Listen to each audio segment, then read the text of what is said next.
Special economic Jones অর্থাৎ SEZ, এই নোটে যেগুলো দাগ দেওয়া আছে সেগুলো পড়লেই হবে, পুরো লাইন বা ডিটেলসে পড়ার কোনো প্রয়োজন নাই, পরীক্ষার জন্য দাগ দেওয়াগুলোই প্রয়োজন। ফার্স্ট লাইনে দেখো এক্সপোর্ট প্রসেসিং জোন আন্ডারলাইন করা আছে। এক্সপোর্ট প্রসেসিং জোন অর্থাৎ ইপিজেড, এটা হচ্ছে এসইজেড এর পূর্ব সংস্করণ। অর্থাৎ এসইজেড এর আগে ছিল ইপিজেড, ইপিজেডটা মডিফাই হয়ে সংস্করণ হয়ে কিন্তু এসইজেড হয়েছে। ইপিজেড এর ফুল ফর্ম দেখো এক্সপোর্ট প্রসেসিং জোন, অর্থাৎ এমন একটা জোন যেখান থেকে এক্সপোর্ট মানে হচ্ছে রপ্তানিটাকে প্রসেসিং করা হবে, সহজতর করা হবে। এক্সপোর্ট সরকার সবসময় বেশি করতে চায়, তার কারণ এক্সপোর্ট হলে বৈদেশিক মুদ্রা উপার্জন হবে, যেটা দেশের অ্যাসেট বাড়াবে, বিদেশ থেকে কিছু আয় করা যাবে। তো সেই কারণে ইপিজেড এসইজেড এগুলো করা হয়েছে। এখন সেকেন্ড লাইনে আছে যে এসিএর ফার্স্ট ইপিজেড সেট আপ, এশিয়ার প্রথম ইপিজেড সেট আপ হয়েছিল কান্ডালায় 1965 সালে, এটা মনে রাখতে হবে। এই লাস্ট লাইন প্রথম প্যারা, special economic Jones policy was announced in April 2000। SEZ policy এটা প্রথম ঘোষণা করা হয়েছিল 2000 সালের এপ্রিলে। পরের প্যারায় আছে যে ফ্রম 1/11/2011, শুধু আন্ডারলাইনটুকু দেখবে, 1/11/2011 অর্থাৎ 2000 সাল, 1/11/2000 সালের 1 নভেম্বর টু 9/2/2006, 2006 সালের 9 ফেব্রুয়ারি, এই যে সময়কাল, এর মধ্যে এসইজেড ফাংশন, এসইজেডটা কার আন্ডারে ছিল এই সময়ের মধ্যে? Under the provisions of the foreign trade policy, বৈদেশিক বাণিজ্যের যে পলিসি, তার যে নিয়মকানুন, তার আন্ডারে ছিল। কেননা তারপর থেকে এসইজেড অ্যাক্টের আন্ডারে চলে আসে। এসইজেড অ্যাক্ট তখনও আর কি ইফেক্টিভ হয়নি। এসইজেড অ্যাক্টটা 2005 সালে তৈরি হয় এবং 6 সাল থেকে এফেক্টিভ হয়। অর্থাৎ এসইজেড অ্যাক্টের আগে কিন্তু ফরেন ট্রেড পলিসির আন্ডারে এসইজেডটা ফাংশন করতো, এসইজেড তখনও ছিল।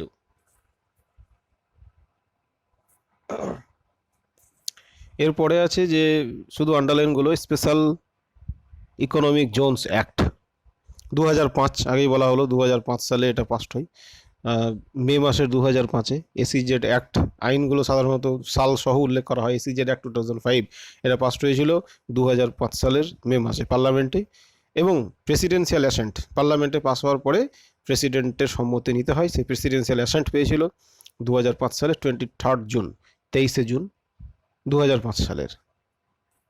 নেক্সট হচ্ছে কেম ইনটু ইফেক্ট, এটাই সব থেকে বেশি গুরুত্বপূর্ণ, যে এটা পরীক্ষাতে এসছে এবং আসার সম্ভাবনা আছে। এসইজেড একটা ইফেক্টিভ কবে থেকে হলো? 2005 সালে।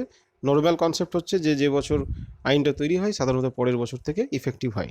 এখানেও সেম, যে কেম ইনটু ইফেক্ট অন 10 ফেব্রুয়ারি 2006, অর্থাৎ 2005 একটা 2006 সালে 10 ফেব্রুয়ারি কিন্তু কার্যকরী হয় বা সেদিন থেকে চালু হয়।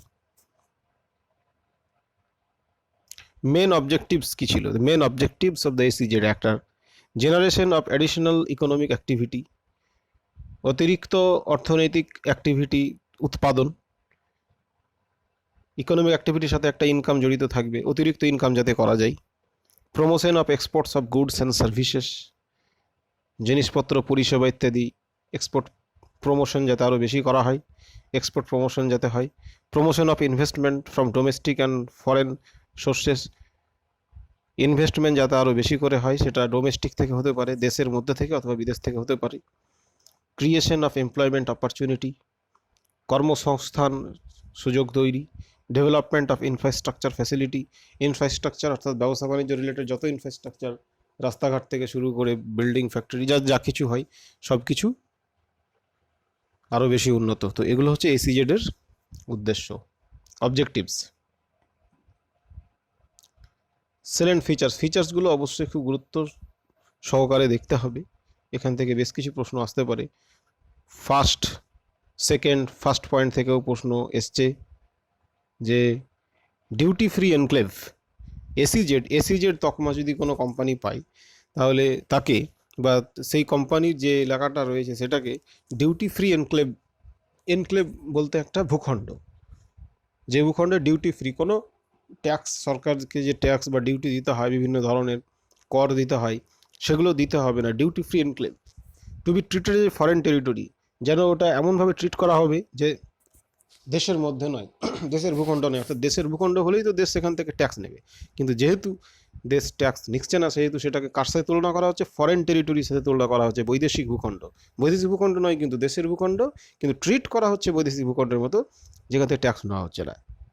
ফর দ্য পারপোজ অফ উদ্দেশ্য কি, operations, trade operation and duties and tariffs. Trade operation, বাণিজ্যের দিক থেকে সরকার যেভাবে ট্রিট করে, ডিউটি এবং তারিফ যেভাবে ট্রিট করে নেই না, সেই হিসেবে কিন্তু ফরেন টেরিটরির সাথে তুলনা করা হয়। অর্থাৎ ডিউটি ফ্রি এনক্লেভ, এই কথাটা খেয়াল রাখবে, ডিউটি ফ্রি, ডিউটি নেওয়া হয় না, ডিউটি মুক্ত ভূখণ্ড এর বাংলা। নেক্সট হচ্ছে ACZ does not require a licence for imports. খেয়াল রাখবে, ইম্পোর্টের জন্য লাইসেন্সের প্রয়োজন হয় না, অর্থাৎ আমদানি করার জন্য লাইসেন্স লাগে না, তার মানে উল্টোটা এক্সপোর্ট করার জন্য তো লাইসেন্স লাগে। এটা এমসিকিউতে আছে যে export does not require a licence for export, একটা অপশানে আছে দেখবে, সেক্ষেত্রে সেটা কিন্তু ঠিক হবে না। ইম্পোর্টের জন্য লাইসেন্স প্রয়োজন নাই, কিন্তু এক্সপোর্টের জন্য লাইসেন্স প্রয়োজন আছেই। এই দুটো খুবই ইম্পর্টেন্ট। আদার নোটেবল ফিচার্স, অন্যান্য ফিচার্সগুলো এরকম খুব ছোট ছোট সহজ আসে, দেখার চেষ্টা করবে। The units must become net foreign exchange earners. Foreign exchange বলতে এখানে বৈদেশিক মুদ্রার কথা বলা হয়েছে, যে বৈদেশিক মুদ্রা উপার্জনকারী হতে হবে তাকে 3 বছরের মধ্যে হতে হবে এসিজেড তকমা পর পরে। ACZ R allowed manufacturing, trading and service activity. উৎপাদন, উৎপাদিত বাণিজ্য, উৎপাদিত পণ্য নিয়ে, এবং সার্ভিস অ্যাক্টিভিটি, পরিষেবা, এসবগুলো তারা দিতে পারে। Full freedom for sub contracting, অন্যান্য ছোট কোম্পানিকে তারা তাদের কাজগুলো সাব কন্ট্রাক্ট করতে পারে, দায়িত্ব দিতে পারে। The domestic sales from the SEZ, domestic sales বলতে দেশের মধ্যে যদি বিক্রি করে এসিজেড, ওই এসিজেড তকমাপ্রাপ্ত কোম্পানির যে প্রোডাকশন বা যে প্রোডাক্ট, সেটা যদি ডোমেস্টিক দেশের মধ্যেই যদি বিক্রি করে, বিদেশে যদি না পাঠায়, সেটা কিন্তু আর subject to full custom duty, পুরোপুরি ডিউটি লাগবে। অর্থাৎ বিদেশে পাঠাতে গেলে ডিউটি লাগছে না, কিন্তু দেশের মধ্যে যদি বিক্রি করে তাহলে কিন্তু ডিউটি লাগবে। কারণ সরকারের মূল উদ্দেশ্য তারা যাতে বেশি করে এক্সপোর্ট করে, বৈদেশিক মুদ্রা উপার্জন করতে। বৈদেশিক এক্সপোর্ট করার ক্ষেত্রে কিন্তু ছাড়গুলো দেওয়া হয়, দেশের মধ্যে বিক্রি করলে ছাড় নাই। And import policy is in force, আমদানি করার সময় যে পলিসিগুলো সরকারের আছে সেগুলো কিন্তু বলবৎ থাকবে।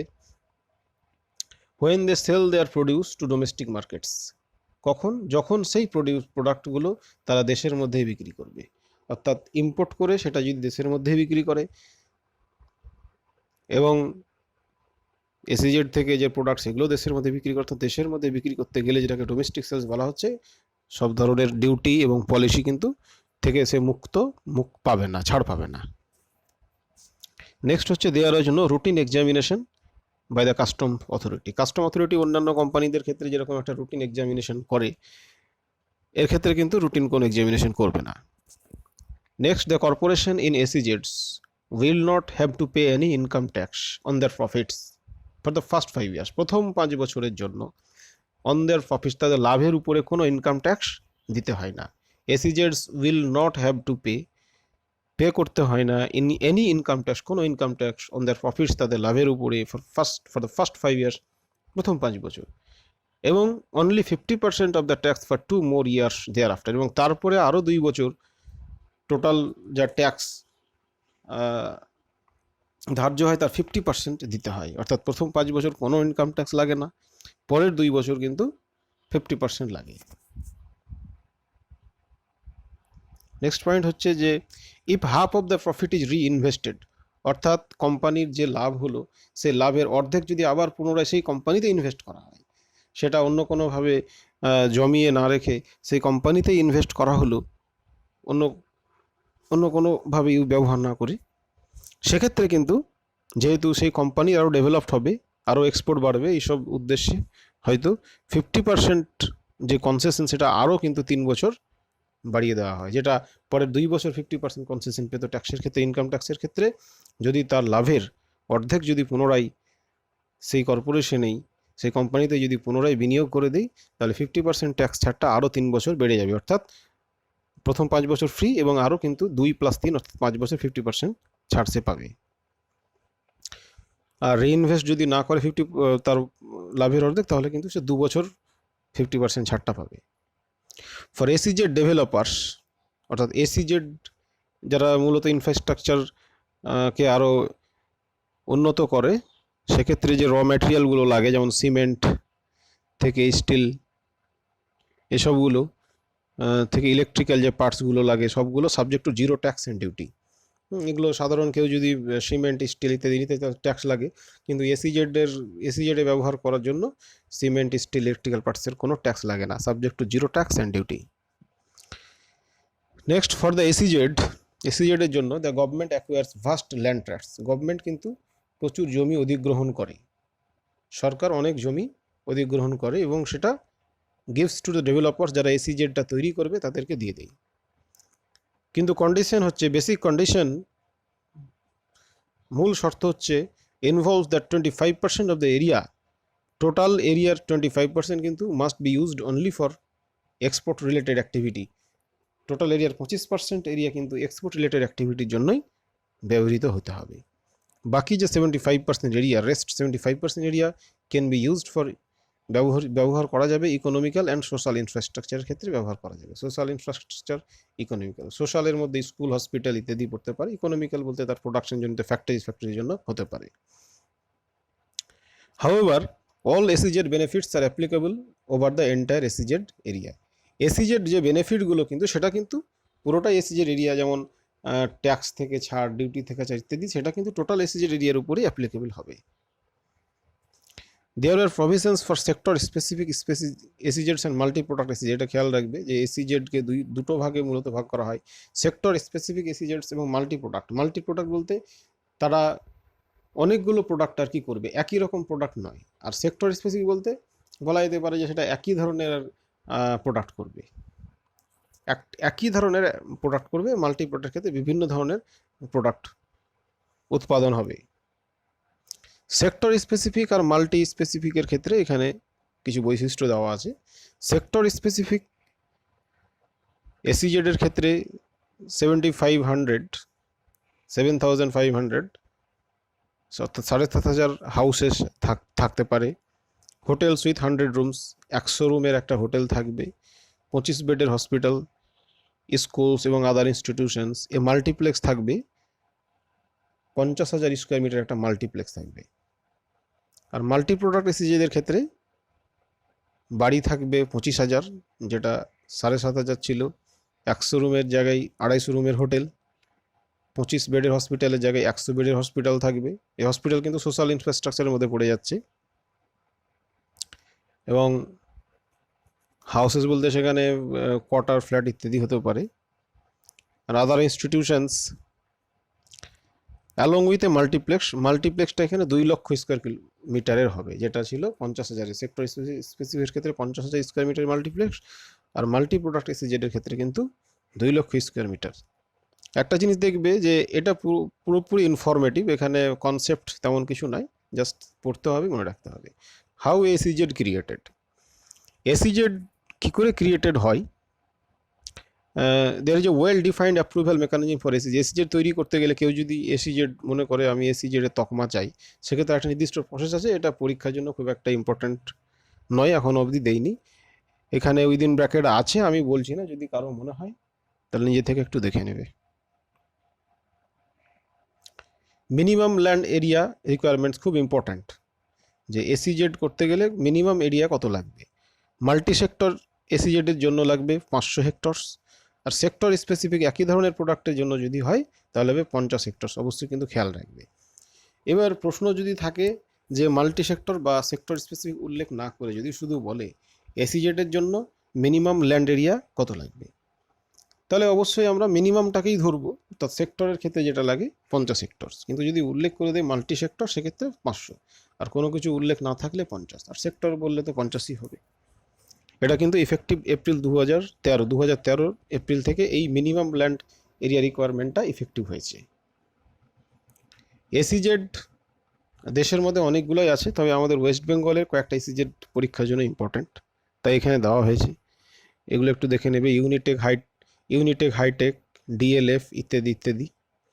এই ফলতা, এটা পরীক্ষাতে এসছে, important. Falta special economic zone, Falta ACZ, যেটা ওয়েস্ট বেঙ্গলে ফলতায় অবস্থিত, যেটা Kolkata IT park, TCS, Gitanjali, এই কটা একবার রিডিং দিয়ে নেবে। ফলতাটা ইম্পর্ট্যান্ট বেশি। ইপিজেড নিয়ে প্রথমে বলা হলো এসিজেডের পূর্ব সংস্করণ। তো ইম্পর্টেন্ট হচ্ছে যে ফার্স্ট ইপিজেড কবে হয়েছিল, সেটা প্রথম লাইনেই ছিল, কান্ডালা, এটা বলা হয়েছে আগে। 1965 সালে সেট আপ হয়েছিল। এর পরবর্তীতে কিন্তু 6 মোর ইপিজেডস, আরও 6টা ইপিজেড সেট আপ হয়েছিল সান্তাক্রুজ মুম্বাইয়ের, ওয়েস্ট বেঙ্গলের ফলতা যেটা এসিজেড হয়ে যায় পরবর্তীতে, চেন্নাই তামিলনাড়ু, নয়ডা ইউপি, কোচিন কেরল এবং বিশাখাপত্তনম অন্ধ্রপ্রদেশ। এখানে একটা ইনফরমেশন আছে যে Santa Cruz electronics expert processing zone, এটা হচ্ছে is meant exclusively for the experts of electronics and James and jewellery. Electronics এবং জেমস অ্যান্ড জুয়েলারির শুধুমাত্র এটাই এই ইপিজেড থেকে কিন্তু এক্সপোর্ট হয়। তাহলে এই পড়া দেখে নেবে ভালো করে।